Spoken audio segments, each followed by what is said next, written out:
ഇന്ന് നമ്മൾ തയ്യാറാക്കുന്നത് കർക്കിടക സ്പെഷ്യൽ ആയിട്ടുള്ള ഉലുവ കഞ്ഞിയാണ്. വളരെ സിമ്പിളാണ് ഇത് ഉണ്ടാക്കാനായിട്ട്, നല്ല ഹെൽത്തിയാണ്, ടേസ്റ്റിയാണ്. അപ്പോൾ ഇതെങ്ങനെ തയ്യാറാക്കുന്നതെന്ന് നോക്കാം. ഇത് ഒരു 1/4 കപ്പ് ഉലുവ ഇന്നലെ രാത്രി വെള്ളത്തിൽ കുതിർത്ത് വെച്ചതാണ്. ഉലുവ ഒരു 8 മണിക്കൂറെങ്കിലും വെള്ളത്തിൽ കുതിർത്ത് വെക്കണം. നിങ്ങളിത് നന്നായിട്ട് കഴുകി കുതിർത്ത് വെച്ചോളൂ. എന്നിട്ട് നമുക്ക് ഈ കുതിർന്ന വെള്ളത്തോട് തന്നെ കഞ്ഞിയിലേക്ക് എടുക്കാം. 1/4 കപ്പ് ഉലുവയിലേക്ക് ഞാനിപ്പോൾ 1 കപ്പ് ഉണക്കലരി എടുത്തിട്ടുണ്ട്. ഇതുപോലുള്ള ചുവന്ന അരിയാണ്, നമ്മൾ പായസം വയ്ക്കാനൊക്കെ എടുക്കുന്ന അരി. ഉലുവക്കഞ്ഞി ഉണ്ടാക്കാനായിട്ട് ഞവര അരി ഉണ്ടെങ്കിൽ അത് എടുക്കുന്നതാണ് ഏറ്റവും നല്ലത്. അതില്ലെങ്കിൽ ഉണക്കലരി അല്ലെങ്കിൽ നുറുക്ക് മട്ട അരി, അതായത് തവിടോടെയുള്ള അരിയൊക്കെ എടുക്കാം. ഇനി ഇതൊന്നും ഇല്ലെങ്കിൽ പച്ചരിയിലും നമുക്ക് ചെയ്യാം. ഇപ്പോൾ ഈ അരി കുതിർത്ത് വയ്ക്കേണ്ട ആവശ്യമൊന്നുമില്ല, നന്നായിട്ടൊന്ന് കഴുകിയെടുത്താൽ മതി. ഈ ഉലുവ വെള്ളത്തോടെ തന്നെ കുക്കറിലേക്ക് ഇടാം. ഇത് കഞ്ഞിയിലൊന്ന് വെന്തുടഞ്ഞ രീതിയിൽ നിൽക്കുമ്പോഴാണ് കഞ്ഞി കുടിക്കാനായിട്ട് നല്ലത്. ഇതിലിപ്പോൾ ഓൾറെഡി വെള്ളം ഉള്ളത് കൊണ്ട് ഞാനിനി വെള്ളം ചേർക്കണില്ല. നിങ്ങൾ അഥവാ വെള്ളം ഇല്ല എന്നുണ്ടെങ്കിൽ ഒരു 1/2 കപ്പ് വെള്ളം ചേർത്ത് കൊടുത്തോളൂ. ഇതാദ്യം നമുക്ക് ഒരു വിസിലിൽ ഒന്ന് വേവിച്ചെടുക്കാം. ഇതിൽ ഉലുവ കൂടുതലായാൽ കഞ്ഞിക്ക് നല്ല കയ്പ് ടേസ്റ്റ് വരും. അത് പ്രശ്നമില്ലെങ്കിൽ 1/2 കപ്പ് ഉലുവ വരെ എടുക്കാം. പിന്നെ പ്രഷറും ഷുഗറും ഒക്കെ ഉള്ള ആൾക്കാർക്ക് ഉലുവ വളരെ നല്ലതാണ്. അങ്ങനെയാണെങ്കിൽ 1/2 കപ്പ് ഉലുവ തന്നെ എടുത്തോളൂ. പക്ഷെ നിങ്ങൾ ഉണക്കലരിയിലോ പച്ചരിയിലോ ചെയ്യണ്ട, സൂചി ഗോതമ്പ് നുറുക്കിലൊക്കെ കഞ്ഞി ഉണ്ടാക്കിയാലും നല്ലതാണ്, നല്ല ഹെൽത്തി ആയിരിക്കും. അപ്പൊ നമുക്കിത് ആദ്യം ഒരു വിസിലിൽ ഒന്ന് വേവിക്കാം. ഇപ്പൊ ഉലുവ ഒരു വിസിലിൽ ഒന്ന് സോഫ്റ്റ് ആയിട്ടുണ്ട്. ശരിക്കും കർക്കിടക മാസത്തിൽ നമ്മൾ ഉലുവ കഞ്ഞിനേക്കാളും മരുന്ന് കഞ്ഞിയാണ് കുടിക്കേണ്ടത്. അതൊരുപാട് ആയുർവേദ മരുന്നൊക്കെ ചേർത്തിട്ടാണ് ഉണ്ടാക്കുന്നത്. പിന്നെ അത് കുടിക്കാനായിട്ട് വലിയ ടേസ്റ്റ് ഒന്നും ഉണ്ടാവില്ല, പേര് പോലെ തന്നെ മരുന്ന്. ഇപ്പോൾ ഉലുവക്കഞ്ഞി ആവുമ്പോൾ നമുക്ക് അത്യാവശ്യം കുടിക്കാനായിട്ട് ഒരു ടേസ്റ്റും ഉണ്ടാവും, എന്നാൽ ആരോഗ്യത്തിന് ആരോഗ്യവും ആവും. ഇനി ഇതിൽ കഴുകി വെച്ച അരിയും കൂടെ ചേർക്കാം.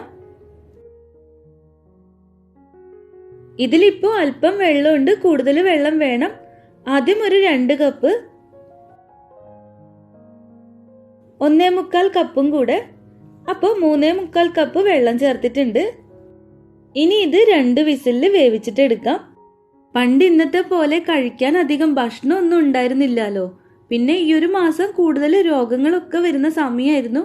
അതിനൊക്കെ ഒന്ന് പ്രതിരോധിക്കാൻ വേണ്ടിയിട്ടാണ് തൊടിയിലൊക്കെയുള്ള മരുന്നൊക്കെ ചേർത്ത് കഞ്ഞി ഉണ്ടാക്കി കുടിച്ചോണ്ടിരുന്നത്.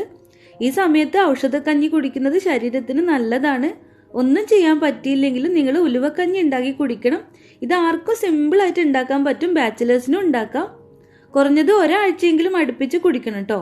അരി വേവുമ്പോഴേക്ക് 1 കപ്പ് തേങ്ങ പിഴിഞ്ഞ് പാലെടുത്ത് വയ്ക്കാം. അപ്പൊ ഞാനിതിലേക്ക് അല്പം ജീരകം ചേർക്കാറുണ്ട്. നിങ്ങൾക്ക് വേണ്ടെങ്കിൽ ഒഴിവാക്കാം, അല്ലെങ്കിൽ അവസാനം ചതച്ച് ചേർത്താൽ മതി. തേങ്ങാപ്പാൽ എടുക്കാൻ ആദ്യം നമ്മൾ 1-ാം പാൽ എടുത്തു വയ്ക്കണം. പിന്നെ ഒരു 1/4 കപ്പ് വെള്ളം ചേർത്ത് 2-ാം പാലും എടുത്തു വയ്ക്കാം. 1-ാം പാല് റെഡി ആയിട്ടുണ്ട്. ഇതിൽ 1/4 കപ്പ് വെള്ളം ചേർത്ത് 2-ാം പാലും എടുക്കാം. 2 വിസിൽ വന്ന് പ്രഷർ ഫുള്ള് പോയിട്ടാണ് ഓപ്പൺ ചെയ്യുന്നത്. അരി നന്നായിട്ട് വെന്തിട്ടുണ്ട്, ഉലുവയും നന്നായിട്ട് വെന്തിട്ടുണ്ട്. ഈ അരിയും ഉലുവയും കൂടി വേവുമ്പോൾ നല്ല കൊഴുത്ത വെള്ളമാണ് പ്രഷറിൽ വരിക. അപ്പൊ വെള്ളം വെക്കുമ്പോൾ കൂടി പോവരുത്, സ്റ്റൗവിലൊക്കെ നിറച്ച് വെള്ളമായി പോവും. ഇനി ഇതിൽ തേങ്ങയുടെ 2-ാം പാല് ചേർക്കാം. ഇപ്പോൾ ചേർക്കുന്ന തേങ്ങാപ്പാലിന്റെ അളവ് ഇഷ്ടത്തിന് എടുക്കാം. ചിലർക്ക് നല്ല വെള്ളം പോലുള്ള കഞ്ഞി ഇഷ്ടമായിരിക്കും, ചിലർക്ക് തിക്കായിരിക്കും. എനിക്ക് കുറച്ച് തിക്കായിട്ടാണ് ഇഷ്ടം. നിങ്ങളുടെ ഇഷ്ടത്തിന് വെള്ളമോ തേങ്ങാപ്പാലോ കൂടുതൽ എടുക്കാം. ഇനി ഇതൊന്ന് തിളക്കട്ടെ. ഇതിലേക്ക് ശരിക്കും മധുരവും ഉപ്പും ഒന്നും ചേർക്കാൻ പാടില്ല, ഔഷധക്കഞ്ഞിയാണ്. എന്നാലും കുടിക്കാൻ ഒരു ടേസ്റ്റിന് വേണ്ടിയിട്ട് നിങ്ങൾക്ക് വേണേൽ ശർക്കര ഉരുക്കിയിട്ട് ചേർക്കാം, അല്ലെങ്കിൽ അല്പം ഉപ്പ് ചേർക്കാം. രണ്ടായാലും കൂടിപ്പോരുത്, സ്വല്പം ചേർത്താൽ മതി. ഇത് നന്നായിട്ട് തിളച്ച് വരുമ്പോൾ 1-ാം പാലും ചേർത്ത് ഫ്ലെയിം ഓഫ് ചെയ്യാം. ഉലുവക്കഞ്ഞി റെഡി ആയിട്ടുണ്ട്. നല്ലോണം തണിയുമ്പോൾ ഇതിലെ വെള്ളം സ്വല്പം കൂടെ കുറയും എന്ന് ഓർമ്മിക്കണം. അതിനനുസരിച്ച് വേണം അഡ്ജസ്റ്റ് ചെയ്ത് ഓഫ് ചെയ്യാനായിട്ട്. ഈ ഒരു രീതിയിലാണ് ഉലുവക്കഞ്ഞി. നിങ്ങൾക്ക് ഇനി കഴിക്കാനുള്ള ടേസ്റ്റ് കൂട്ടാനായിട്ട് ഉപ്പോ മധുരമോ ചേർക്കാം. നെയ്യിൽ ചെറിയുള്ളി മൂപ്പിച്ച് ചേർക്കാം. ഇപ്പൊ മക്കൾക്ക് കൊടുക്കുമ്പോൾ അങ്ങനെയൊക്കെ ചെയ്ത് കൊടുത്താൽ അവർ കഴിച്ചോളും. ഉലുവക്കഞ്ഞി ഉണ്ടാക്കിയിട്ട് എല്ലാവരും കുടിച്ചു നോക്കണം. വീഡിയോ ഇഷ്ടമായാൽ ലൈക്ക് ചെയ്യണം, ഷെയർ ചെയ്യണം, കമന്റ് ചെയ്യണം, സബ്സ്ക്രൈബ് ചെയ്യാൻ മറക്കരുത്. പുതിയ റെസിപ്പിയായിട്ട് വീണ്ടും വരാം. താങ്ക്